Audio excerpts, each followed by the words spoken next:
Este análisis que estamos grabando hoy es posible gracias al apoyo de nuestro sponsor en Argentina, Broker 360. Si estás en Argentina o planeas viajar, tienes que conocerlos. Gestionan pólizas de seguros para todos los rubros: autos, hogar, comercio, lo que necesites. Tiene su WhatsApp, su página web y su mail en la pantalla o en la descripción para que puedas contactarlos fácilmente. Una vez más, gracias Broker 360 por apoyar este espacio. Nos encanta trabajar con ustedes. Bien, vamos a desgranar esto. Hoy no analizamos solo un posible cambio en la Reserva Federal, sino la historia de un economista que hizo una de las peores predicciones en la historia de Wall Street. Y cómo ese error, lejos de hundirle, podría llevarle a controlar la economía mundial. Las fuentes que hemos revisado, un dossier estratégico muy completo, sugieren que el mandato de Jerome Powell, que termina en mayo de 2026, no tendrá una transición tranquila. Si Donald Trump gana las elecciones, tiene un plan muy claro para remodelar la institución. Y un nombre que suena por encima de todos: Kevin Hassett. Y esto no es un simple relevo. Se habla de un cambio de régimen. Pues sí, de eso va el análisis de hoy. Fíjate, la misión es entender quién es este hombre, cuál es su filosofía económica y sobre todo qué significaría su llegada para la economía global y para las carteras de inversión, porque su visión rompe con casi todo lo que hemos dado por sentado en política monetaria durante décadas. Vamos a explorar su trayectoria, sus ideas sobre la inflación, los tipos de interés y un sector donde su postura es, como poco, revolucionaria: las criptomonedas. Empecemos por el perfil, porque la trayectoria de Hassett no es la del típico banquero central. No es el burócrata de traje gris que ha pasado toda su vida dentro de la Fed. Es un híbrido, ¿no? Académico, consultor, hombre de partido. Exacto. Su ADN económico, por así decirlo, se forjó en la Universidad de Pensilvania, con un referente en fiscalidad como Alan J. Auerbach. De ahí viene su idea central, la que lo define todo. El motor de la economía es la inversión de las empresas. Y la mejor forma de estimularla, claro, es con impuestos bajos y desregulación. Es lo que se conoce como un economista de oferta. Un momento, para que quede claro para todo el mundo. La Fed de Powell, si ve que los precios suben, intenta que la gente gaste menos. Es decir, pisa el freno de la demanda. Hassett, por lo que dices, diría: no, el problema es que no hay suficientes cosas que comprar. Hay que pisar el acelerador de la producción. ¿Es esa la diferencia fundamental? Has dado en el clavo. Son dos filosofías totalmente opuestas para atajar el mismo problema. Y esta visión suya, tan optimista sobre el poder de la oferta, nos lleva directamente al elefante en la habitación de su carrera: el famoso libro de 1999, Dow 36.000. Vaya tela con ese libro. Predijo que el Dow Jones se triplicaría en apenas 3 o 5 años. Y se publicó justo en el pico de la burbuja.com. Un timing espectacularmente malo. Malísimo. Poco después, el mercado se desplomó casi un 40% y tardó 22 años en alcanzar esa cifra. Fue un fallo monumental. Pero lo fascinante es que él nunca renegó de la lógica que había detrás. Su tesis era que los inversores exigían una prima de riesgo por las acciones que era, demasiado alta.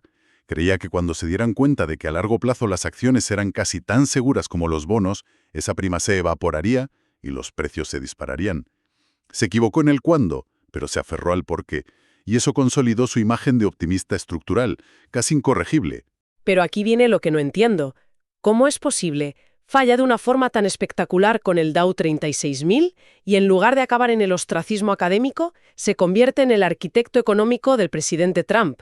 ¿Qué vieron en él que el resto del mercado no vio? Vieron a alguien cuya filosofía encajaba perfectamente con la agenda política.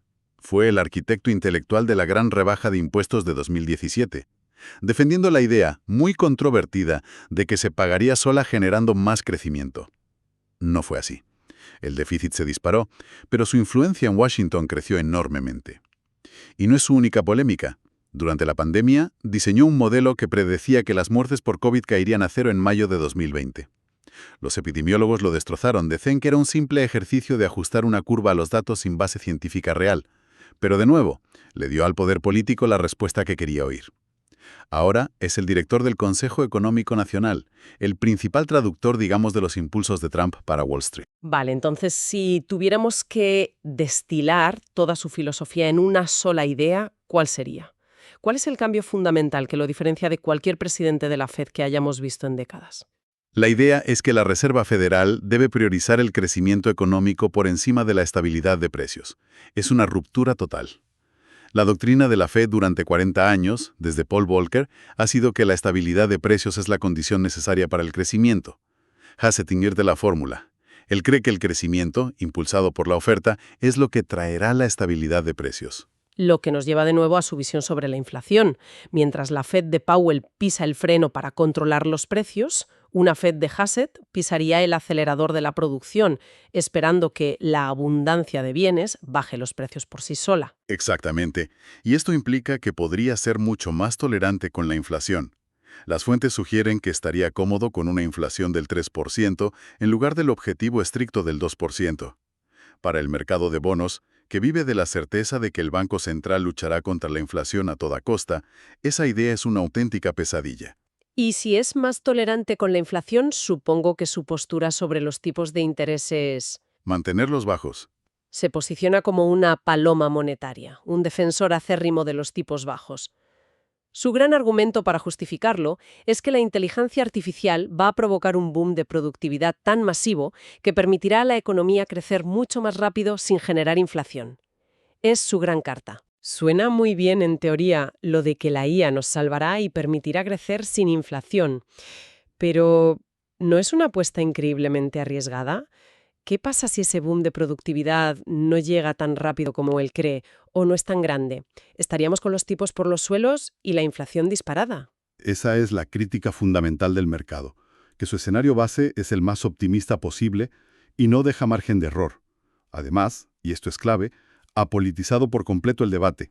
Ha llegado a decir en televisión que el presidente elegirá a alguien que ayude a la gente a tener préstamos para coches más baratos e hipotecas más accesibles. Es un lenguaje de campaña electoral, directo al votante. Un banquero central tradicional jamás diría algo así. Y su agenda de ruptura no se queda ahí. También tiene la vista puesta en la regulación bancaria. Es un crítico feroz de las regulaciones que se impusieron tras la crisis de 2008, como Basilea III. Para que nos hagamos una idea, estas son las reglas internacionales que obligan a los bancos a tener más colchón de capital para no quebrar en la siguiente crisis.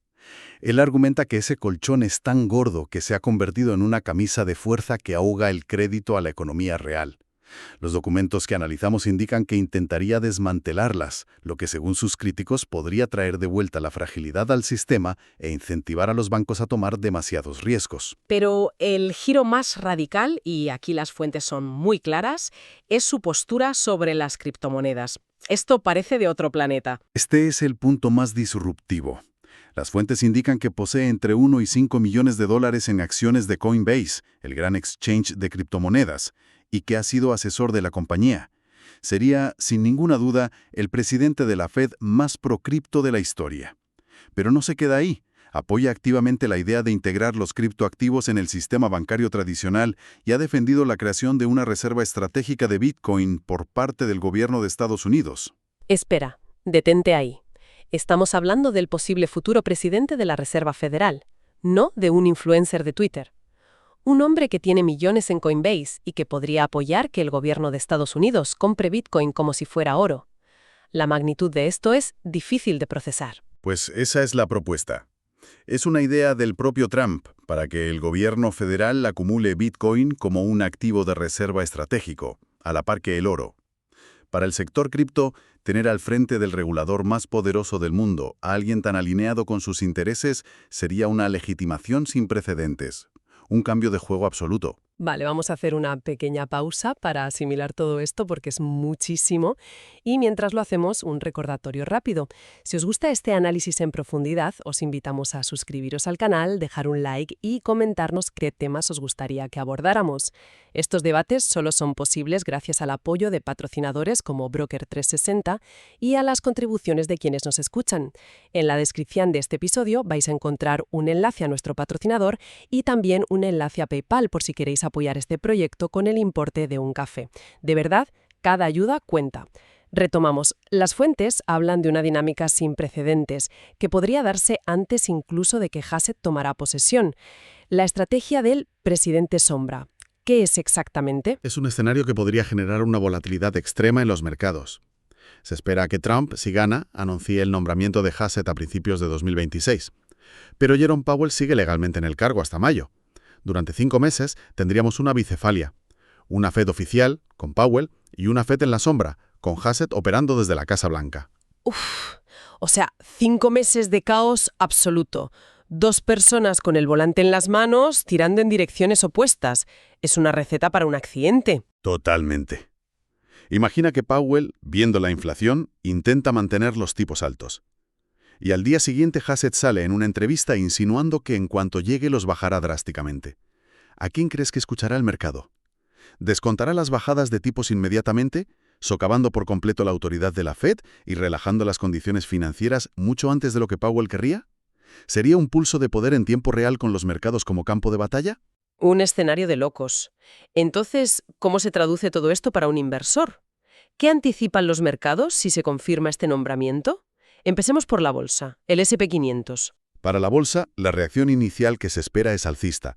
La promesa de tipos de interés bajos, desregulación financiera y un presidente de la Fed que ve como su misión proteger las valoraciones bursátiles. Es música para los oídos de Wall Street. Entiendo. Pero si la bolsa sube por la expectativa de dinero fácil y más inflación, me imagino que para los bonos del Tesoro la reacción es justo la contraria. Exacto. Reacción muy bajista, especialmente en los bonos a largo plazo. El miedo a que la Fed pierda la disciplina antiinflacionaria provocaría una venta masiva, haciendo que sus rendimientos subieran con fuerza. Los llamados vigilantes de los bonos entrarían en pánico. Esto llevaría a lo que se conoce como un empinamiento de la curva de tipos, donde los tipos a largo plazo suben mucho más que los de corto plazo. Entiendo, si los bonos de Estados Unidos se vuelven menos atractivos por el miedo a la inflación y los tipos bajos, nadie querrá tenerlos. Y para comprar esos bonos necesitas dólares. Supongo que eso arrastraría la moneda también, ¿no? Tu lógica es perfecta. La reacción esperada para el dólar estadounidense es también bajista. Unos tipos de interés más bajos en Estados Unidos en relación con el resto del mundo, sumado a una mayor tolerancia a la inflación, debilitarían el dólar.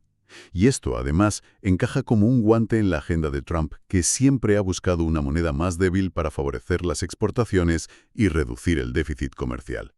Nos quedan 2 activos que en este escenario se vuelven protagonistas. Bitcoin por un lado y el oro por el otro. Para Bitcoin y el resto de criptomonedas, el potencial es explosivo. Piénsalo, un regulador totalmente favorable, la posible compra institucional por parte del propio gobierno y la promesa de un torrente de dinero barato. Es literalmente el escenario soñado para este sector. Y para el oro la reacción también sería alcista. Ante la politización del dinero y la percepción de que el Banco Central ha abandonado su mandato de proteger el poder adquisitivo de la moneda, el oro vuelve a jugar su papel histórico de refugio. Es la cobertura por excelencia contra la incertidumbre monetaria. Entonces, mirando hacia el futuro, ¿qué podemos esperar? Los documentos que analizamos no presentan un único resultado, sino que perfilan 3 posibles escenarios con sus probabilidades. Así es. El primero es el escenario optimista, al que las fuentes le dan un 40% de probabilidad. Lo llaman el aterrizaje suave expansivo. En este mundo ideal, la visión de Hassett se cumple. Baja los tipos, la inteligencia artificial realmente dispara la productividad y la economía crece con fuerza sin que la inflación se descontrole. Es, en esencia, la validación completa de su tesis. Suena demasiado bien para ser verdad. ¿Cuál es la otra cara de la moneda? La otra cara es el escenario pesimista, con un 35% de probabilidad, al que llaman la repetición de los 70. Aquí, las bajadas de tipos prematuras, combinadas con los aranceles de Trump, provocan un shock de oferta que dispara la inflación. La Fed pierde toda su credibilidad y se ve forzada a una elección terrible. O provoca una recesión brutal subiendo los tipos al 15% como hizo Volcker, o deja que la inflación se desboque y destruye el poder adquisitivo de los ciudadanos. Un escenario muy peligroso. Y queda un último escenario, que no es ni bueno ni malo, sino simplemente caótico. Exacto. El escenario del conflicto institucional, con un 25% de probabilidad. La confirmación de Hassett en el Senado se convierte en una batalla campal por sus ideas radicales y sus potenciales conflictos de interés. Aunque finalmente sea confirmado, llega una Reserva Federal rota, dividida, con una fuerte resistencia interna de los gobernadores y del personal técnico. El resultado sería una política monetaria errática, impredecible, con constantes luchas de poder y filtraciones a la prensa. La incertidumbre sería la norma. Por lo tanto, y para ir cerrando, la gran conclusión de todo lo que hemos analizado es que podríamos estar ante el fin de la Reserva Federal tecnocrática, predecible y, seamos sinceras, algo aburrida que hemos conocido en las últimas décadas. Entraríamos en una nueva era, con un banco central mucho más impredecible y, sobre todo, mucho más político. Un banco central que priorizará explícitamente el crecimiento y los resultados electorales a corto plazo por encima de la estabilidad de precios a largo plazo. Para los inversores, esto significa que muchas de las reglas y correlaciones del pasado podrían dejar de funcionar. Y en ese entorno, la diversificación hacia activos duros, activos que no pueden ser impresos por un político, como el oro o el propio Bitcoin, se vuelve mucho más relevante como una póliza de seguro. Y para terminar, una reflexión para quien nos escucha. Si el banco central más influyente del mundo empieza a vincular abiertamente su política a resultados que beneficien directamente al votante, como créditos para el coche más baratos, ¿qué impide que otros bancos centrales del mundo sigan ese mismo camino populista? Y como es un mundo donde la política monetaria global ya no responde a ciclos económicos, sino a ciclos electorales. Y con esto llegamos al final de nuestro análisis de hoy. Esperamos que haya sido útil, que se haya aprendido algo nuevo y que nos acompañen en el próximo. Una vez más, muchas gracias a Broker 360 por hacer posible este espacio. Nos reencontramos muy pronto. Recuerda que en la descripción de este vídeo se encuentran los enlaces a nuestro patrocinador y a PayPal por si nos quieres ayudar. Gracias una vez más.